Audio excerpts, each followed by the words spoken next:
नमस्कार मित्रांनो, लग्नानंतर होईलच प्रेम मालिकेच्या पुढील भागात आपल्याला बघायला मिळणारा आता पार्थ खूपच नाराज झालेला असतो. खरं तर पार्थची अजिबात इच्छा नसते डिवोर्स घेण्याची, पण तो त्याच्या मनाविरुद्ध जाऊन त्या डिवोर्स पेपरवर सही करतो आणि ते पेपर्स काव्याला देतो. अगोदर नंदिनी माझ्या आयुष्यात आली, पण तीसुद्धा माझी झाली नाही. त्यानंतर आता काव्य आल्या, पण तेसुद्धा मला सोडून चाललेत.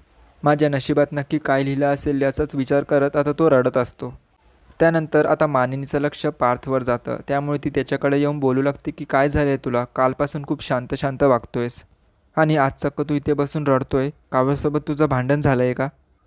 त्या मुलीला जराही तुझी काळजी वाटत नाही, तूच तिची एवढी काळजी करत असतो. ती अशी का वागते कोणास ठाऊक. त्यावर पार्थ मानिनीला म्हणतो की कदाचित आपणच त्यांच्याकडून जास्त अपेक्षा करतोय. जर आपण चुकीच्या व्यक्तीकडून एवढ्या अपेक्षा केल्या तर आपलंच मन दुखतं, आज हे मला कळालं. तर मानिनी म्हणते की पार्थ तुला नक्की काय बोलायचं आहे.